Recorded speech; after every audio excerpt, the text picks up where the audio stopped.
మీరు కూడా రావాలని కోరుతా ఉన్నా.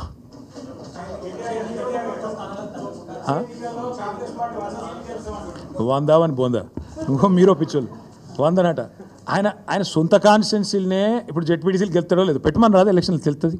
నేను ఏమంటున్నా అంటే మాటలు కోటలు దాటుతాయి. రేవంత్ రెడ్డి ఇంకా కూడా పడిపోతారా? నాకు అర్థం కాదు. మీరు కూడా మాటలకు ఈయన ఈ మాటలు చెప్పి ఆ కుర్చీలో కూర్చున్నాడు. ఏదో అది చెప్పి ఇది చెప్పి 420 అడ్డమైన హామీలు ఇచ్చి ఢిల్లీకి వెళ్ళి టూరిస్టులను తీసుకొచ్చి ఈ డిక్లరేషను ఆ డిక్లరేషను. నేను ఒక్కటి అడుగుతున్నా, 100 సీట్లు గెలవాలి. ఎట్లా గెలవాలి? ప్రజలు ఓట్లు వేయాలి. ఎవరు ఓట్లు వేయాలి? దళిత బంధు రేవంత్ రెడ్డి గారి ద్వారా అందుకున్న దళితులు ఓట్లు వేయాలనా? ఎస్సీ ఎస్టీ డిక్లరేషన్ అమలు చేసినందుకు 12 లక్షల అభయహస్తం ఇచ్చినందుకు దళితులు గిరిజనులు వేయాలనా? 4000 పెన్షన్లు ఇచ్చినందుకు ముసలోళ్ళు వేయాలనా? 2 లక్షల ఉద్యోగాలు ఇచ్చినందుకు పిల్లలు వేయాలనా? లేకపోతే నువ్వు 2500 ఇస్తున్నందుకు మహిళలు వేయాలనా? ఎవడేయాలి నీకు ఓటు?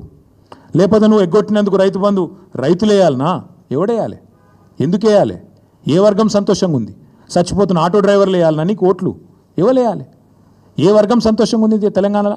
ఒకటే ఒక వర్గం సంతోషంగా ఉంది. రేవంత్ రెడ్డి ఆయన తొట్టి గ్యాంగ్ ఒకటి ఉంటుంది. పేర్లు చెప్పంటే చెప్తా కానీ ఇప్పుడు వద్దు, మరోసారి చెప్తా. ఆ తొట్టి గ్యాంగ్ మాత్రం బాగా భయంకరమైన దోపిడీ, దండుపాలెం ముఠాలెక్క దోచుకునే పనులు వాళ్ళు మాత్రం సంతోషంగా ఉన్నారు.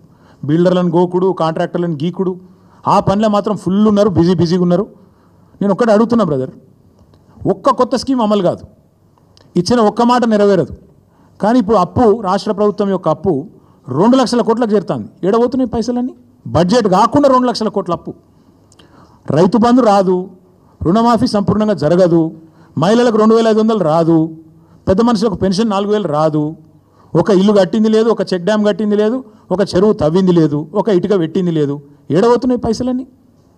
మొత్తం మంచిగా ఢిల్లీకి టింగ్ టాంగా దానే కదా టకీమని చెప్పి ఢిల్లీలో మాత్రం రాహుల్ గాంధీ ఖాతాల, ఖార్గే గారి ఖాతాల, ప్రియాంక ఖాతాల, కేసీ వేణుగోపాల్ ఖాతాల పే సీఎం గారు తెలంగాణను ఏటీఎంగా మార్చి అద్భుతంగా నడుపుతున్నాడు. ఈయనను ఇవాళ మా సోషల్ మీడియాలో పెట్టుకున్న ముద్దు పేరు పే సీఎం. పేటీఎం అని ఒక యాప్ ఉంటుంది, మీకు ఐడియా ఉండొచ్చు. ఈయన పేరేమో పే సీఎం. పే సీఎం గారు మంచిగా తెలంగాణను ఏటీఎంగా మార్చిండు. టకీమని ఏఐసీసీలో మాత్రం మూత మోగుతాంది. కొత్త బిల్డింగులు కడతాండ్రు, కొత్త ఆఫీసులు తెరుస్తాండ్రు. ఈయన పదవి మాత్రం బ్రహ్మాండంగా ఉన్నది, కాపాడుకుంటాడు. గది తప్ప ఓటేసేవాడైతే ఈయనకి ఇక్కడ ఎవడు కూడా లేడు. వందనా వాని బొందనా అని అందుకే అన్న. ముఖ్యమంత్రి గారంటే గౌరవం ఉంది, కానీ ఇక ఆ మాట అనక తప్పలేదు.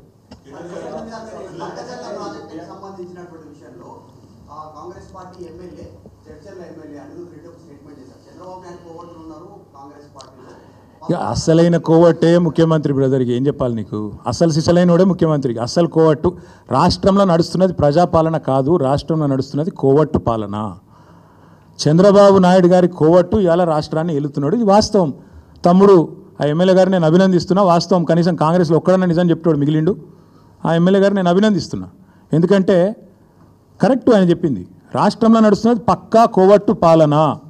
ఇక్కడి నీళ్లను ఆంధ్రాకి ఎట్లా తరలించాలనే కోవట్టు పాలన, ఇక్కడి నిధులు ఢిల్లీకి ఎట్లా తరలించాలనే కోవట్టు పాలన, ఇక్కడి నియామకాలను ఆదిత్యనాథ్ దాస్ గారిని తెచ్చి మొన్నటిదాకా తెలంగాణకు వ్యతిరేకంగా 10 ఏళ్ళు పనిచేసిన ఆదిత్యనాథ్ దాసు ఆయనని తీసుకొచ్చి ఎవడన్నా పెడతాడా? సాగునీటి సలహాదారి పెడతారా ఎవడన్నా? నిన్న మొన్నటిదాకా 10 ఏళ్ళు నీకు వ్యతిరేకంగా పనిచేసినోడట ఇవాళ వచ్చి న్యాయం చేస్తారట. ఏమన్నా మెడకాయ తలకాయ ఉన్నోడు చేసే పని. అందుకే అంటున్నా, రాష్ట్రంలో జరుగుతున్నది కరెక్ట్గా కోవట్టు పాలన. This man the chief minister is a coward అనే డౌటే లేదు. అలా అనుమానం ఏముంది మీకు? Thank you. బీసీ రిజర్వేషన్ల విషయంలో మా పార్టీ ఇక్కడ కాదు, శాసనసభలోనే మేము కడిగి పారేసినాం.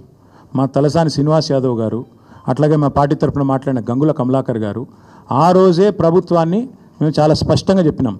మీరు బీసీలను మోసం చేస్తున్నారు, మీకు స్పష్టంగా తెలుసు. మీ బీసీ డిక్లరేషను చిత్తశుద్ధి లేని శివపూజ లాంటిది. మీకు తెలుసు, తెలిసే బీసీలను మోసం